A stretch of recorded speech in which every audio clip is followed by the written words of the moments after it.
This Torah class is brought to you by TorahAnytime.com. Saul is a very wise man, because the Gemara says, "Divrei chachamim ledaber beguzma." Wise men exaggerate excessively. Thank you so much for having me this evening. It's a true honor to be here. I want to thank Saul and Roz for hosting me and for making this wonderful trip possible. It's really beyond my wildest imaginations to be invited to speak in Eretz Yisroel. Can you imagine that? They invite a rabbi from America to give shiur in Israel. That's like selling coal in Newcastle, as they say, but miracles happen. I want to thank Rabbi Aaron from Yibaneh for enduring listening to me for the 10th time today, and for making all of the arrangements possible, B'Sever Panim Yafos. And I want to welcome and thank my dear friend, Rabbi David Callis, who we had the privilege of learning together with for many years, and we continue to learn together when he's in the States, and for helping make this trip possible as well. We wish all of our sponsors. Tonight's event is sponsored L'ilui Nishmas Sarah Bas Moshe Aaron. And we wish all the Neshama Shem and Aliyah, and it should be U'schus for Shalema for all Chalei Yisrael.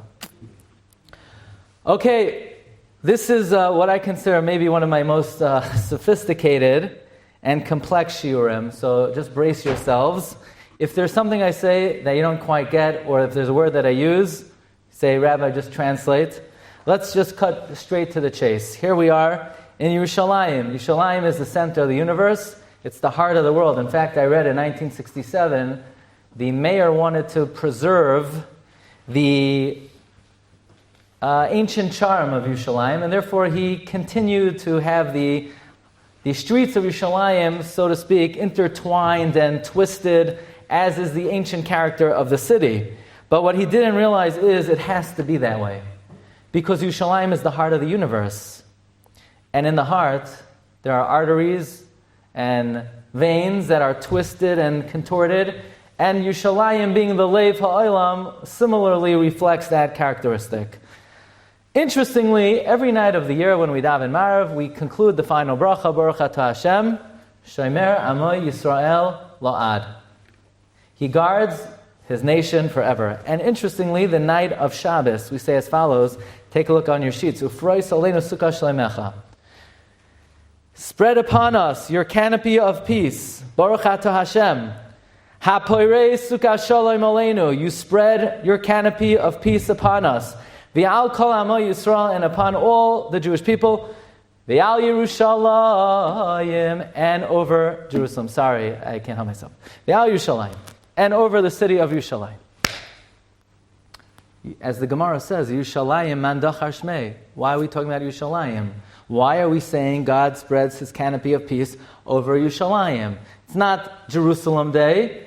Today is Shabbos. What does Shabbos have to do with Yerushalayim? Shabbos is celebrated everywhere in the world. It's not more important to keep Shabbos in Yerushalayim than it is elsewhere. It is incumbent upon every Jew to keep Shabbos. Why invoke Yerushalayim Leil Shabbos?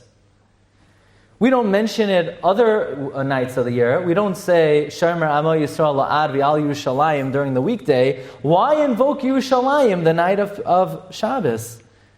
And even look in Kabbalah Shabbos, you look in L'Chadoidi, which of course was written by Rav Shlomo Alkabetz. We were just there Thursday at his kever in Tzfas. So we read the L'Chadoidi, which we know spells out an acrostic, L'Shlomo Chazak. It says, L'Chadoidi L'Kras Kala Pnei Shabbos Nekabbalah, come my beloved, toward the bride. The bride, of course, refers to Shabbos. And we speak about the greatness, the accolades of Shabbos. Shamar v'zachar b'divar echad, likra Shabbos l'chuvanelcha. And then suddenly, Kabbalah Shabbos takes a very swift left turn. Mikdash melech ir melucha. Sanctum of the king, kingly city. Who are we talking to? What is the Mikdash melech? Refers to Jerusalem, Yerushalayim. We see Kumi tzii mitoicha hafecha, arise, emerge from the being overturned. Ravlach sheves be'emek habacha, enough already in the valley of tears. Why are we addressing Yerushalayim the night of Shabbos? Why do we request of Yerushalayim to rise from the ashes? It's not Tisha B'Av. What does the destruction of Jerusalem and the future rebuilding have to do with Kabbalah Shabbos? We continue. It's almost as if the main subject of Kabbalah Shabbos is Yerushalayim. Hisnari me'afar kumi, shake yourself off, arise from the dust. Who are we talking to? We're talking to Jerusalem. That means Jews all over the world, whether here, whether in the Galus, address Yerushalayim and say, shake yourselves off from the dust. Why do we tell Yerushalayim to shake off from the dust? We say, Hisayuri, Hisayuri, arise, arise. Who do we speak to? Again, Yerushalayim. We say, don't be embarrassed, don't be ashamed. V'nivnesa ir altila. The city will be built on the mound. Why refer to Yerushalayim the night of Shabbos? What does Yerushalayim have to do with Shabbos? Okay, let's move on to another holy city in Eretz Yisrael. Let's speak a little bit about Hebron. Let's talk about Avram Avinu. Avram Avinu was commanded by God when he was an old man to have bris milah, to have a circumcision. God appears to Abraham on the third day of his circumcision. Where was Abraham? He's sitting at the entrance of the tent in the heat of the day. Why does the Torah say that Hashem appeared to Abraham in the plains of Mamre? Who cares where it was? Of what significance is it? Says Rashi, no, it's very important to know where God appeared to Abraham. You know who this Mamre guy is? Mamre was the one who advised Abraham to have a bris milah. That means Abraham Avinu, so to speak, was seeking advice, asking for advice, and Mamre said, do it, man, go for it. Okay, as opposed to who? Did other people not advise him? Well, we know there were three friends. Their names were Aner, Eshkol, and Mamre. They were the associates of Abraham Avinu. If you look at number 5 in Lech Lecha, Parak Yadaled, Pasuk Chav Daled, it says Abraham Avinu had three buddies, Aner, Eshkol, and Mamre, Heim Yikchu Chalkam. Well, what's very strange is there's a rule in the Torah that when you have a bunch of names, the name listed first is the most important. For example, when it comes to the spies, the Meraglim, the Ramban says they're listed in order of chashivos, in order of importance. Typically, when you have a list of names, it's not like a batting order. It's not like a baseball team. In a batting order, your best player is batting third or fourth. The leadoff hitter is not necessarily the best player. Not in the Torah. The name listed first is the most important. So look at the order here. Aner, Eshkol, Mamre. Aner, Eshkol, Mamre. Wait a second, why is Mamre listed last if he's the good one? He's the one who advised Abraham to have a bris milah. In the Medrash tells us that Aner told Abraham, what are you, nuts? You're 100 years old. You're going to have a circumcision? Eshkol says, you're weakening yourself to your enemies. If your enemies find out that you're in a state of circumcision, they're going to attack. So think about what's happening. There are three friends. There's Aner, there's Eshkol, and there's Mamre. Aner said, don't do it. Eshkol said, don't do it. Mamre says, do it. Why is Mamre listed last? Isn't he the most important? Isn't he on the highest level? Shouldn't he be leading off the list? Okay, enough about Hebron. Let's move on to another city. Let's talk about the city of Tzfas. We were just there. And if you've ever been into Tzfas, we know Tzfas is the mystical city, the Kabbalistic city. They're building a new library there, a collection of all the Sefarim and manuscripts of the sages of Tzfas throughout the ages, beginning with Arizal, Alshech, Ramak, Mabit, Bas Ayin. Many Mekubalim throughout the ages have been drawn to Tzfas. What is it about Tzfas? It wasn't always painted blue. That's an after. What is it about Tzfas? What makes it the mystical city? And the Kabbalists write, most notably, there's a Sefer Chesed Li'Avram. Chesed Li'Avram is Rabbi Avram Azulai. Rabbi Avram Azulai was the grandfather of the Chidah, Reb Chaim Yosef David Azulai, who in 1960, Mordechai Eliyahu brought him over from Leghorn, from Livorno, Italy. He's buried now on Har Menuchos. We happen to have been there this morning. Yeah, we made our rounds. So, the grandfather of the Chida, Rabbi Avram Azulai, writes an incredible thing. He says, if you take a look, that the word tzfas b'mispar katan. What's mispar katan? It's a system of gematria, a system of numerical value, where if a letter, let's say mem, is 40, you just take the first numeral, so it's 4. Or kuf, which is 100, you just take the first numeral, 1. So the word tzvas, tzadi is 99, pei is 80, 8, taf is 404. That's 9, 8, and 4 is what?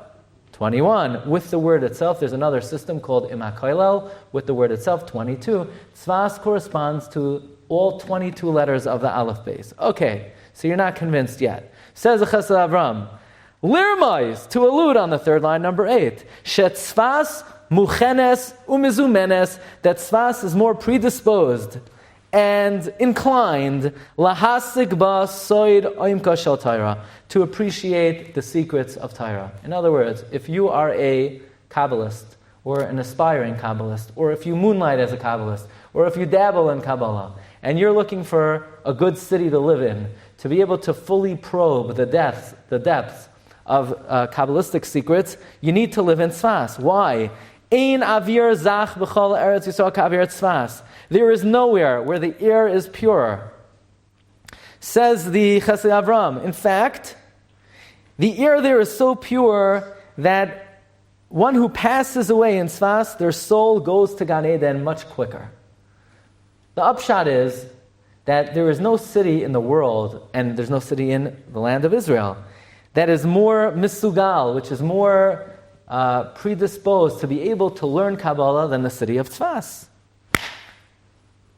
And comes a Chassam Sofer, one of the greatest all-time of the Achronim, and in a famous responsa in Yaredei Asman Reish Lamed Gimel, in a famous tshuva he wrote to Rabbi Ephraim Zalman Margolius, he said, what in the world is the Chesed Avram talking about? How can you say that Tzfas is in any way greater than Jerusalem, than Yerushalayim? Tzfas is holier than Yerushalayim. Tzfas is more sanctified than Yerushalayim. Yerushalayim is the gateway to heaven. Avram Avinu was not sacrificing Isaac in Tzfas. Nothing was going on in Tzfas. Adam Harishon was not born and created from Tzfas. Why would the Chesed Avram say that the Tzfas is most misugal to delve into the depths and the secrets of Torah? If that was the case, if the Chesed Avram was right, then it would come out that if somebody would come to Yerushalayim, they would have to tear their garments in mourning, and when they come to Tzfas, they would have to tear again, because Tzfas is even holier. But that's not the case, and that's not true. We know that if you come to Yerushalayim, you tear, and that's it. Nothing surpasses the sanctity of Yerushalayim. Therefore, says the Chassam Sofer, we must conclude that when the Chesed Avram says, there is no city in the world more prone to learn Kabbalah, he must have meant besides Yerushalayim, because there's no way he would ever give a adifos, a superiority, an advantage of Tzfas over Yerushalayim. He must mean besides Yerushalayim. But that's not what he says. He seems to say that in fact, Tzfas is the most misugal city to probe the Kabbalah. He doesn't say besides Yerushalayim. Why would that be then? How could that be? Is there any basis to say, in fact, that yes, maybe there is an advantage that the city of Tzfas has? Okay, so we spoke about a number of cities. We spoke about Yerushalayim, connection to Shabbos. What is the connection? We spoke about Mamre advising Avraham Avinu. Why was Mamre the one who advised Avraham Avinu? He's not even ranked number 1. We spoke about the city of Tzfas. So these are 3 very interesting questions, and every good shiur has to answer questions with more questions. So the answer to these questions lies in asking, you ready for this? I know it's a long day. We're going to ask another 6 questions. And the good news is there's only one answer to everything. All right? So I should go for it, huh? Okay, so here we go. Let's talk about Yehoshua ben Nun. Oh, one more city. I forgot, one more city. There's a city in Israel. You ready for this city? And I'm not talking about the one in upstate New York in the Catskills. It's called Goshen, right? The famous city in Israel. You say, what are you talking about, Rabbi? What do you know about Israel from America? You were born in Brooklyn. No, let me tell you. In Yehoshua, Parak Yod, Pasuk Memav, take a look at number 10. Vayakim Yehoshua, Yeshua smote the enemy. Mikadosh Barnea, Viad Aza. Now, Kadosh Barnea, it's in Israel. Viad Aza, in Israel. Ve'ez Kol Eretz Goshen, Viad Givoin. Givoin's in Israel. So guess where Goshen is? It's also in Israel, clearly. Parak Yod Aleph, Pasuk Tezayin. Look at number 11. Vayikach Yehoshua, es Kol Ha'aretz Hazois. Yeshua took the whole land. Hahar, the mountain, is called Negev, the south. V'yis kol eretz HaGoshen. V'yis ha'arava, Har Yisroel. I mean, it's talking about what he conquered in Eretz Yisrael. Clearly, Goshen is a city in Eretz Yisrael. Look at number 12. V'Goshen, v'Cholon, v'Gilo, Arim, Achasaz, v'Chatzrim. Clearly, 3 times the Navi speaks about Goshen, each time making it crystal clear Goshen is in Israel. There's only one problem, friends. That if you look in the Chumash, in Parshas Vayeshev, when the Jews go down to Egypt, the Pasuk says, Vayeshev Yisroel b'Eretz Mitzrayim b'Eretz Goshen. The Jews went to Egypt, into the land of Goshen. So clearly, Goshen is not in Israel. So what's going on here? So the Radak immediately says, come on, you're going to fall for that? The Radak says, Ein zeh shel Mitzrayim. There are 2 Goshens. One's in Israel, and one's in Egypt. That's always the easy way out. But then the Radak in Parak Yud Aleph says, no, that's not quite the pshat. You know what Goshen is? It's like no man's land. What happens is Egypt juts out and protrudes into Israel, and the country of Israel surrounds Goshen. So where is Goshen? Is it part of Israel? Is it part of Mitzrayim? Answer is yes. It's sort of in Israel because it's surrounded by Israel, but it's actually part of Egypt. So it's like this no man's land. It's unclear. It's uncharted territory. Yeshua conquered it, but back in the day when the Jews went down to Egypt, it was part of Egypt. It protruded into Eretz Yisrael, and it was swallowed and absorbed in Eretz Yisrael, but it was officially part of Egypt, and then we just conquered it. Interesting. The only city in Israel, apparently, that in biblical times was part of Israel, was not part of Israel, was part of Egypt, was not. How do we account for this? What is the meaning of Goshen? Why was it jutting out, and how was it ultimately absorbed? Okay, look at number 17. Okay, true or false, yes or no? Ready? We're going to take a poll. When Yoshua came into Eretz Yisrael, A, he had an easy time conquering the land. B, he had a hard time conquering the land. Easy. There were barely any casualties. You could count down your... It was a piece of cake, basically. There's only one city he had a hard time conquering. What's the name of that city? Take a look at number 17, Parak Tesvav, Pasuk Tesvav. Vayal misham el yoshvei Devir. They arose from there to the inhabitants of Devir. Oh, you never heard of Devir? I know why. V'shem Devir lefanim Kiryat Sefer. The name of Devir used to be Kiryat Sefer. Who ever heard of Kiryat Sefer? What? Kiryat Sefer, but it's not, they can't call it that anymore. Now it's called what? Modi'in Elite? I don't know the whole thing, right? You're asking the wrong guy. But the Kiryat Sefer today is not biblical Kiryat Sefer. That's why they're not allowed to call it Kiryat Sefer. That's my understanding. But the Navi says they came to Devir. Oh, you don't know where Devir is? That's the city that used to be called Kiryat Sefer. Fine. So it's giving me the name of what the city used to be called. And they couldn't conquer it. Vayomer Kalev, Asher Yakez Kiryat Sefer. Whoever conquers Kiryat Sefer, Ulechada, and captures it. So already you have a double language, Yakeh and Lechada. What's that for? Also, Kalev, You got it wrong. Why did you say whoever conquers Kiryat Sefer? That's not the name of the city. The city is Devir. It used to be called Kiryat Sefer. Kalev, get with the program, Kalev. That was the old name of the city. So Kalev put up signs, whoever conquers Kiryat Sefer, what's the reward? V'nosati loyes achsa viti leisha. I will give them achsa, my daughter, as a wife. So what's going on here? There was a city in Eretz Yisrael they couldn't conquer. Question number one, why?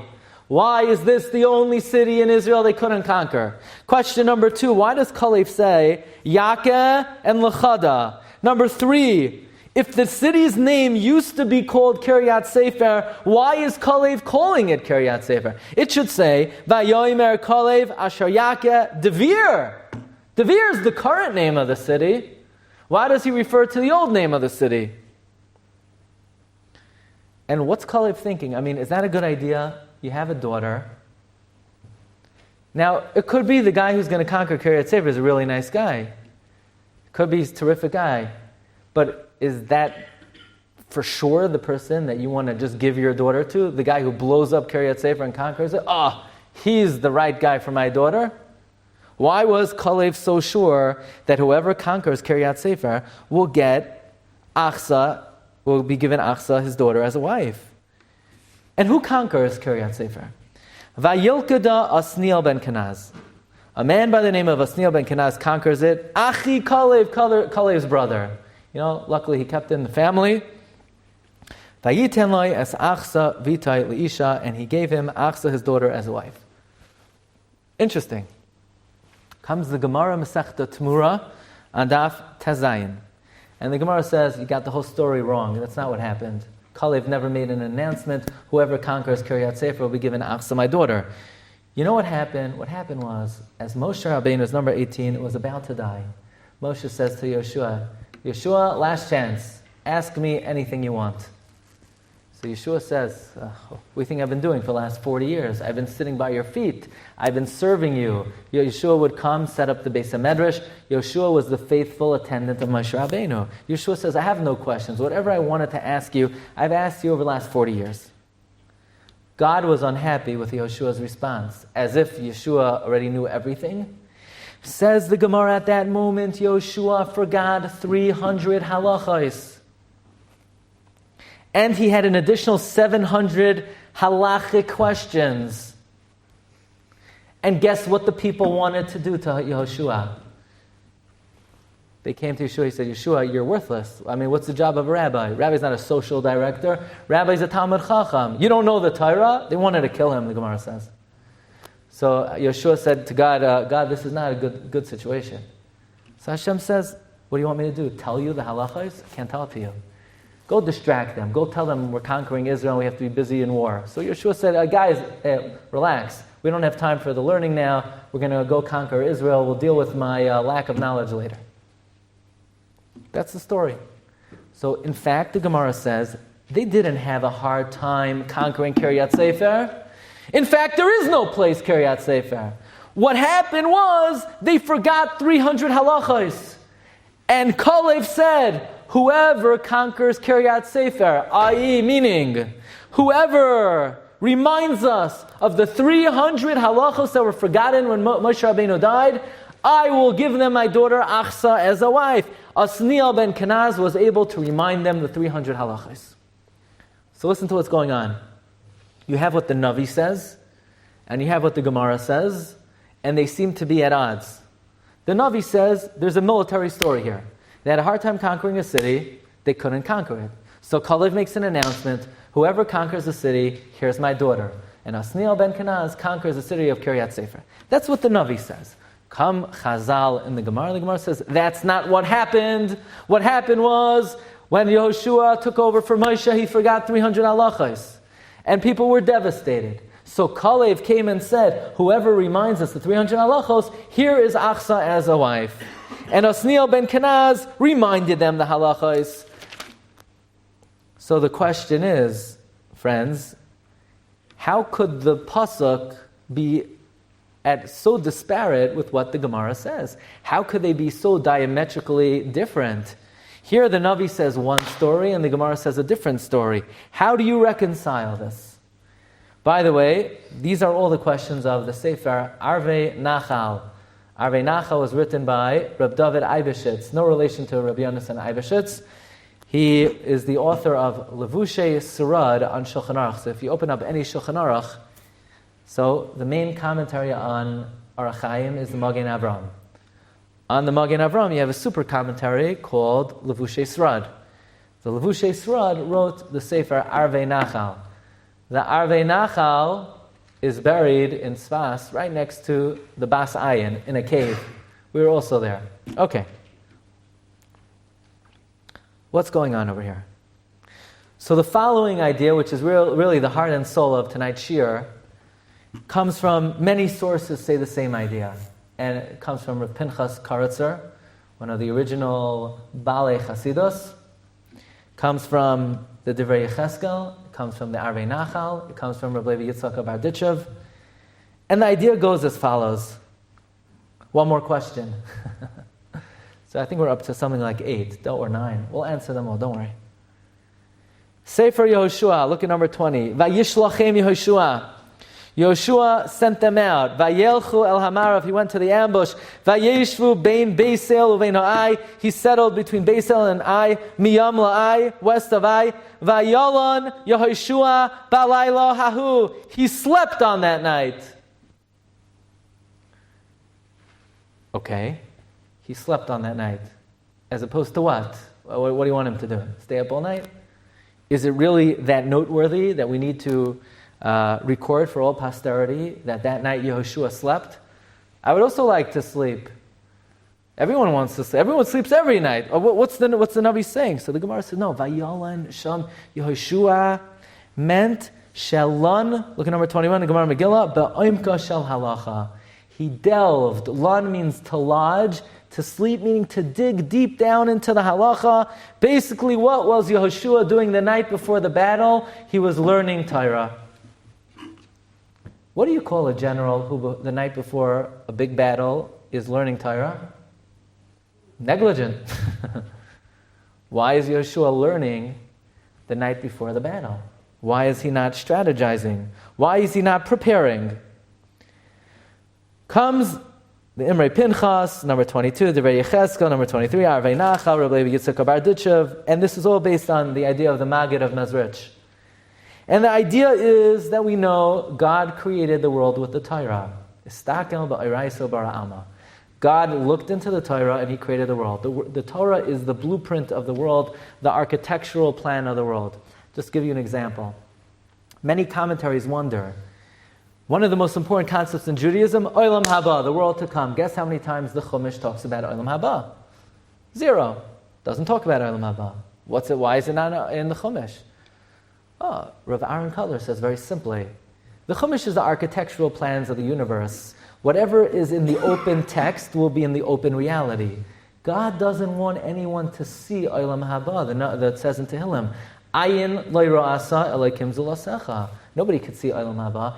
If it would be in the architectural plans, the open Chumash, it would be apparent to the eye. God doesn't want Olam Haba to be apparent to the eye. Therefore, He omitted it from the architectural plans. The same way, if there's no playroom in the architectural plans, it won't be in the building. If Olam Haba is not in the outright architectural plans of the universe, it will not be in the open reality. Certainly it exists.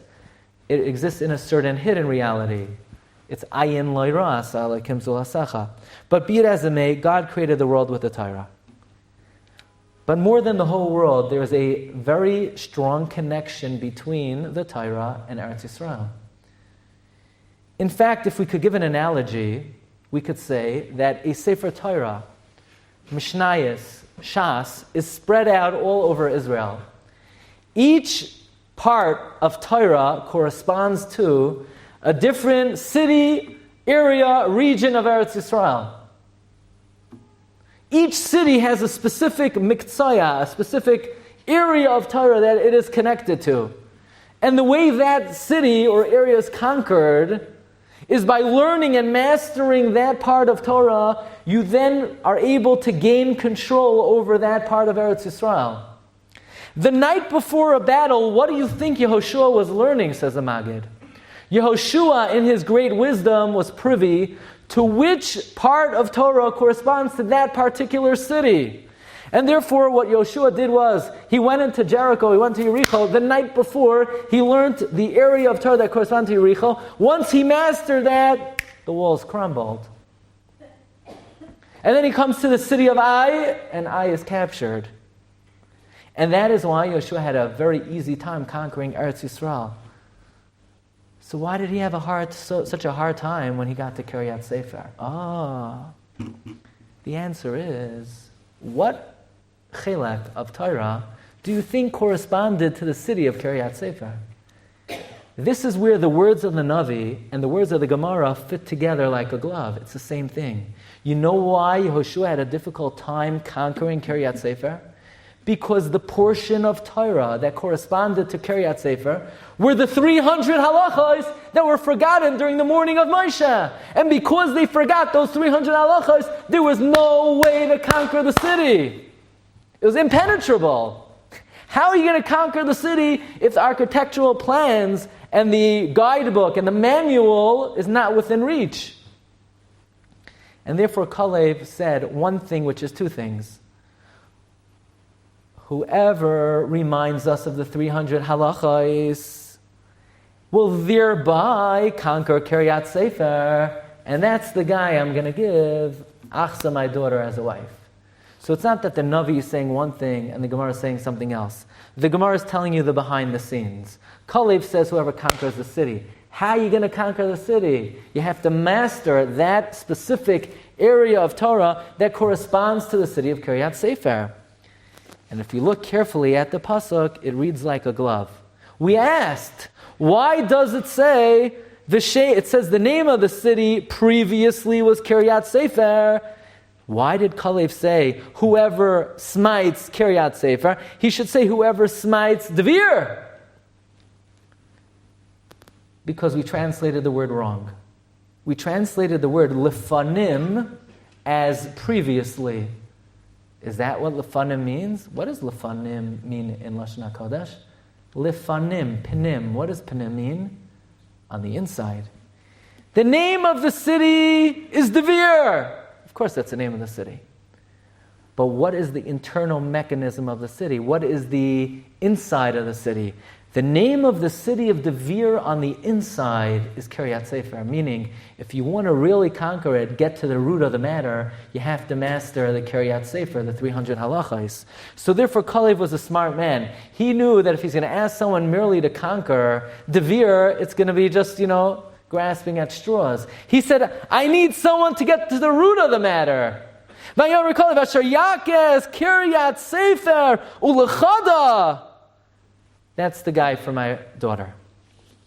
And Asniel ben Kenaz restored and reminded them the 300 halachos, and Memela, and it just happened naturally, thereby, that he was able to conquer the city of Kiryat Sefer. At this point in the Shiur, it becomes apparent why the Gemara says that in the times of the first Beis HaMikdash, the Navi says, Mibnei ma of the Eretz. Why was the land of Israel lost? Remember this Gemara? Gemara Bava Metzia, Daf Pei Hey. Why was the land avad? Why was the land destroyed? And the Gemara says, Al Ozvam es Tairasi. They forsook the Torah. What's one thing got to do with the other? Because they forsook the Torah, the land was destroyed. Why the land? Why not the people? The answer is, the land of Israel is intertwined to the observance of the Torah. The way the land is maintained and secured is when each part of the Torah is mastered, observed, and learned by the Jewish people. That is what gives security to the land. That's what maintains the land. When they forsook the Torah, and the Navi Yirmiyah says, Al Ozvam es Tairasi, that's why of the Haaretz. But the Gemara in Gittin says, on the flip side, Eretz Yisrael is an Eretz Tzvi. It's a land that expands. Why does Israel expand? The more Torah that is learned, the more it is observed, the more Svarim, we walk through Mei Yesharim today, it's a kiyum of the words of Koheles, Asoy Svarim Harbe Ein Kates. The number of Svarim that come out on an hourly basis in the land of it, it's incredible. The land literally expands. So at this point in the Shiur, we come to uncharted territory. So we have the general concept. The general concept is that each part of the Torah corresponds to a different city and region in Israel. If we would only know what part of the Torah corresponds to which city, we may have an easier time maintaining control over the land. But we are not privy to that information. But nevertheless, there's a concept, Tarahi v'lomoid anu tzarach. Let's try our best to determine. So what parts of the Torah correspond to what? And this is really an approach which was originated based on the idea that we mentioned by Rabbi Moshe Wolfson. Rabbi Moshe Wolfson is the mashgiach today in Yeshiva Torah B'das, and one of the great thinkers of our time. He wrote Svarim, 3 volumes, Emunas Itecha, and he actually has a magnificent small sefer called Tzion Ve'areha, Tzion and her cities. And it's basically based on this concept where he delves and tries to figure out which part of the Torah, in fact, corresponds to what part of Eretz Yisrael. So let's begin with Rachel Imenu. Where is Rachel Imenu buried? Rachel is buried in Beis Lechem Yehuda. What's she doing there? So Yaakov Avinu says, don't hold it against me that I left her on the road and I even bring her to a decent burial. What's Rachel doing there? So you don't want to bury her in Maras HaMachpelah? There's something wrong with Har HaZeisim. There's something wrong with Har Menuchais. There's something wrong with Eretz Chaim. I don't know what. Sanhedria. A lot of places here. Why is Yaakov Avinu dumping Rachel? Basically, Rashi says that Yaakov told Yosef, I didn't even give her the decency of bringing her off the road. No, she's buried in Beis Lechem Yehuda. So let's try to delve into what is the part of Torah that corresponds to Beis Lechem Yehuda. Who was born in Beis Lechem Yehuda? We say in Kabbalah Shabbos, Al Yad ben Yishai Beis Halachmi. Who was born in Beis Lechem Yehuda? Mashiach, David. Why was he born there? A lot of wonderful cities in Israel he could have been. Why is he born in Beis Lechem Yehuda? How do we know if someone is Mashiach? Do they carry like a card member? Imagine a guy comes in. So in America, people come in from Israel all the time. They come into the shul. They think in the 5 towns, so they come into the shul. They say, Rabbi, I live in Yerushalayim. I have 10 kids. I have to marry off my 5th kid. Okay, see what we can do. And by the way, I'm Mashiach. So maybe, how do I know if the guy's telling the truth? How do you know if a guy comes into the shul and says, by the way, I'm Mashiach? How do you know if they're Mashiach? So the Rambam says there are certain barometers, there are certain ways to determine if someone in fact is Mashiach. The Rambam writes, look at number 31, Im asa v'hitzliach, if Mashiach is successful, ubana beis hamikdash, v'kibatz nidchei Yisroel, and he gathers the ingatherings of the Jewish people, he's Mashiach. Meaning, if you want to know if someone's Mashiach, if he gathers the Jewish people to Eretz Yisrael, if he gets all the people in Brooklyn and New York to come to Eretz Yisrael, and some people in California, maybe in Canada also, then we got something going. That's how we know someone's Mashiach. If he's Mekabetz Nidchei Amoy Yisrael. Where is Mashiach born? Beis Lechem. That means Beis Lechem is the location that from there comes the koyach of gathering in the exiles. That's where Mashiach comes from. Is there any wonder then that Rachel Imenu is buried there? What is the great promise to Rachel Imenu? V'yesh tikva la'acharisech no'am Hashem v'shavu vanim l'gvulam. The promise to Rachel is she will be privy and she will contribute to Eretz Yisrael. There's no wonder then that she's buried in Beis Lechem Yehuda, the place of Mashiach. That is the central job of Mashiach. So we have Rachel Imenu, Shavu Banim L'Gvulam in Beis Lechem. We have Mashiach who will gather in the exiles in Beis Lechem Yehuda. Which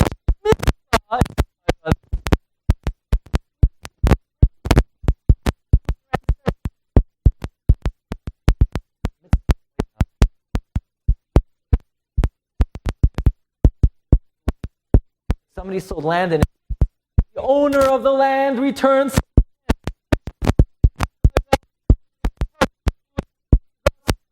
the jubilee every. That means the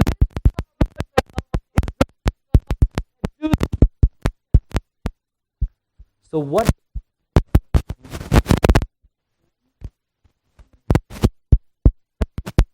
corresponds to the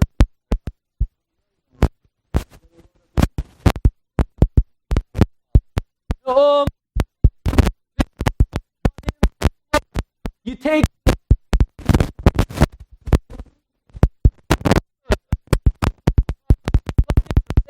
look spell it. The myth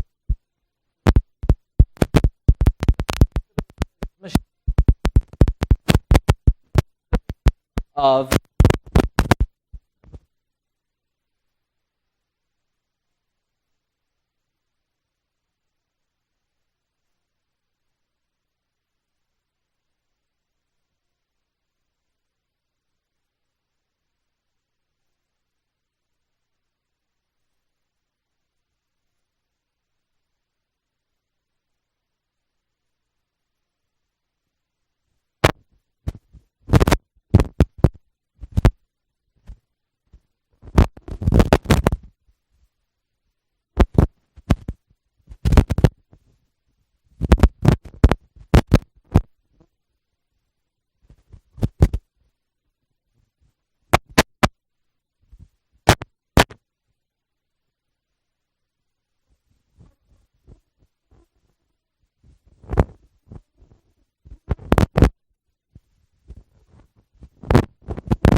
corresponds to Beis Lechem, the mitzvah of Yovel. Okay, so now that's a little flavor. Let's move on to the city of Hebron.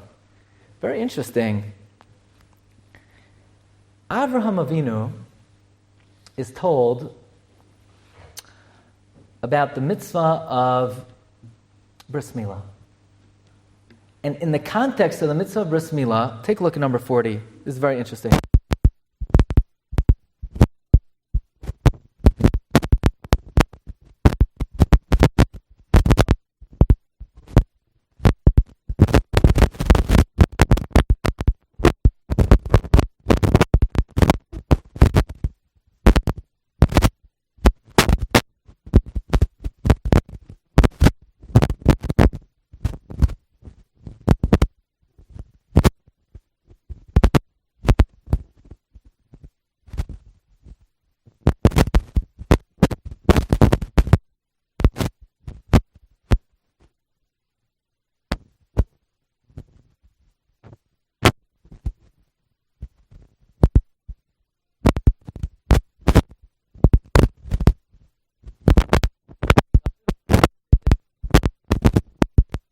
that the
so that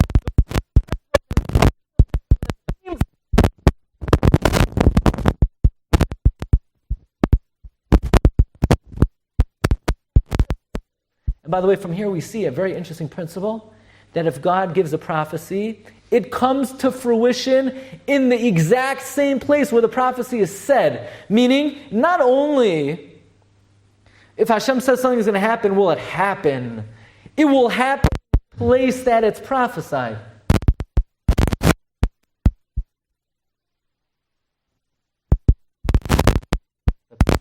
Of kings in Hebron. Why in the context of Bris Milah? I'll tell you an incredible Zayar. Okay?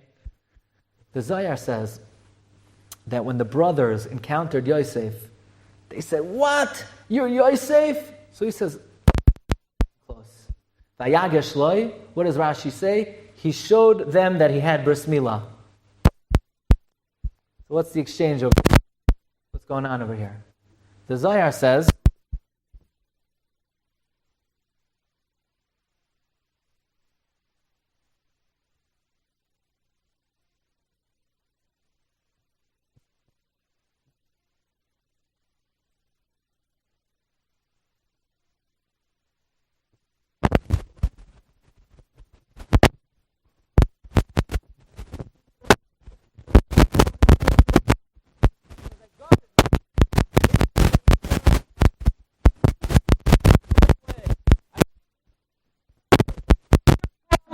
today. I ruled over my desires and now I rule over Egypt.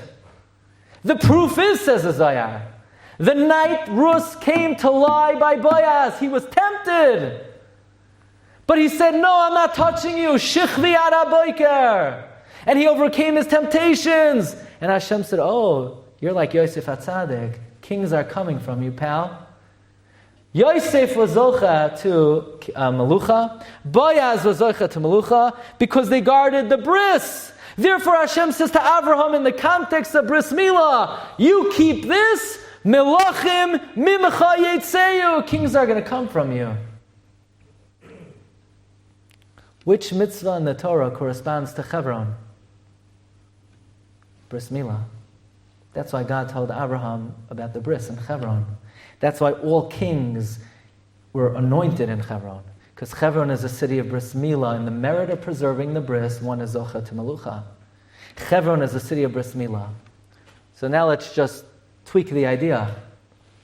If each part of the Torah corresponds to a different city in Eretz Yisrael, and the way you maintain possession of that city is by mastering that chelek of Torah, it works both ways. That means if somebody lives in a certain part of Eretz Yisrael, they will have a stronger connection to the particular mitzvah that's associated with that city. Therefore, do you know why Mamre advised Abraham to have the bris milah? He wasn't any better than Aner or Eshkol. They're all equal. Maybe he was even worse. He just happened to be the lucky beneficiary of living in Hebron. He was a loy named Mamre. He owned Hebron. You own Hebron, you have mastery over bris milah, you appreciate bris milah. You're going to be the one to tell Abraham, go for it. It's not that he was greater, it's that he lived in Hebron. If you live in Hebron, you are attached, you are connected specifically to the mitzvah of bris milah. Let's talk for a moment about the city of Tzfas. Could it be then, can we suggest humbly, that what part of Torah corresponds to the city of Tzfas? It's got to be the secrets of the Torah, the Kabbalah. In other words, which part of Torah is the Torah associated and connected to the city of Tzfas? It's the mysteries and the Kabbalah of the Torah, the Sodos HaTorah, the secrets of the Torah. And if you want to understand the secrets, you're going to have a better shot in Tzfas. And if you live in Tzfas, you'll have a better shot at understanding the secrets. It's not that Tzfas is holier than Yerushalayim. It's not on a higher level than Yerushalayim. It just happens to be the beneficiary of being associated with that particular chelek of Torah. It doesn't mean it's greater than Yerushalayim. If I ask you, there are different parts of the body. What's more important, the heart or the eyes? Yes, they're both very important, but you could not live without the heart. So the heart is more important. Does that mean the heart could see?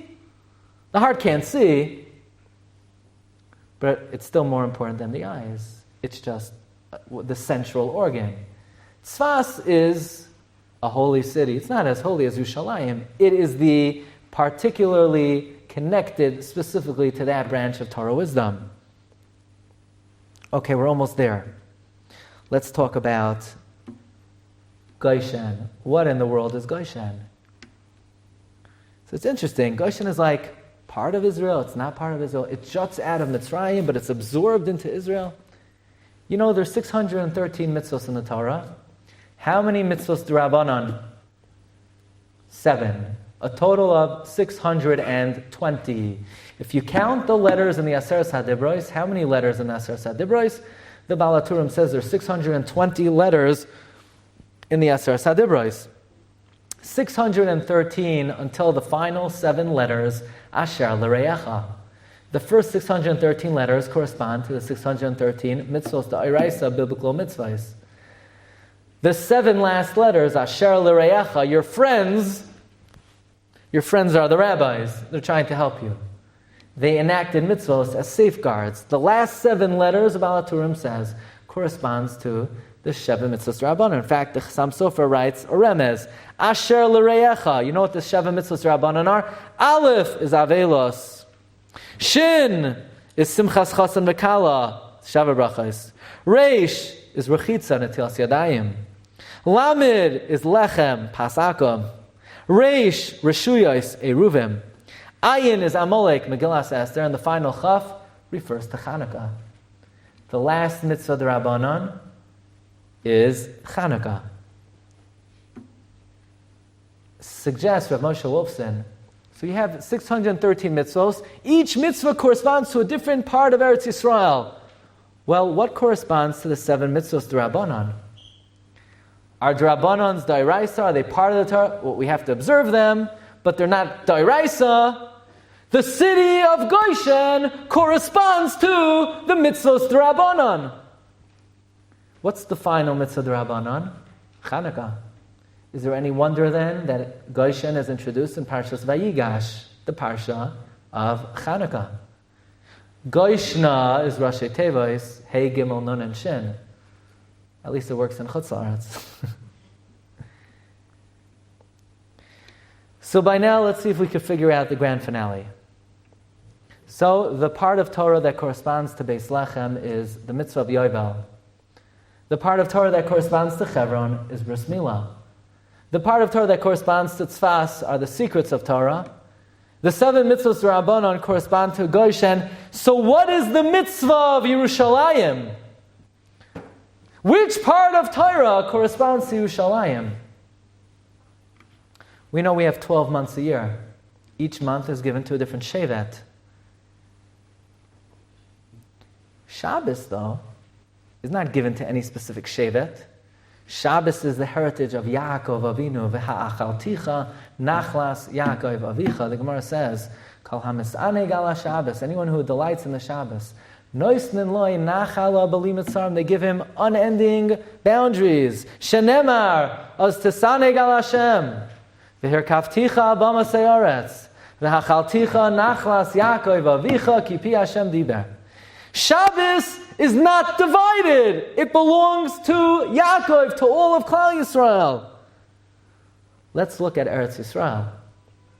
Eretz Yisrael is divided among the Shvatim, the 12 Shvatim, except for one part of Eretz Yisrael. Yerushalayim, the Gemara says, l'shvatim, just like Shabbos. So what mitzvah in the Torah do you think is the mitzvah of Yerushalayim?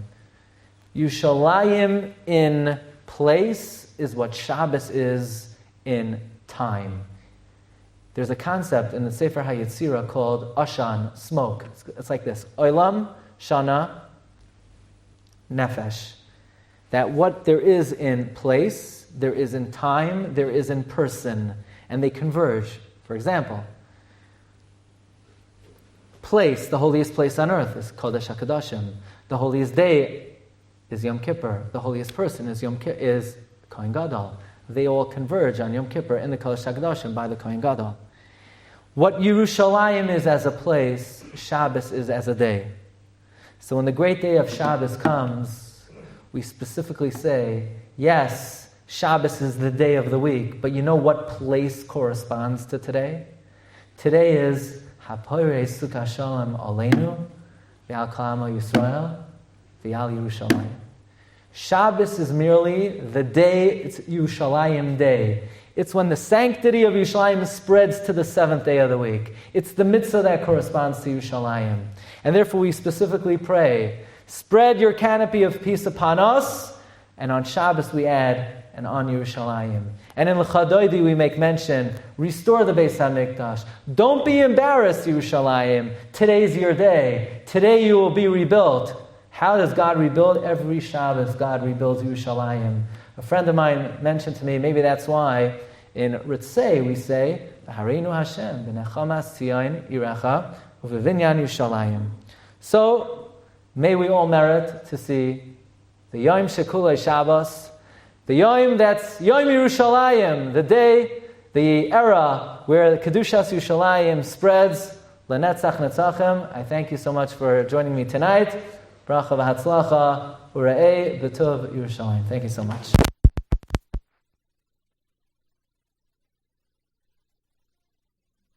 You've just experienced another Torah class brought to you by TorahAnytime.com.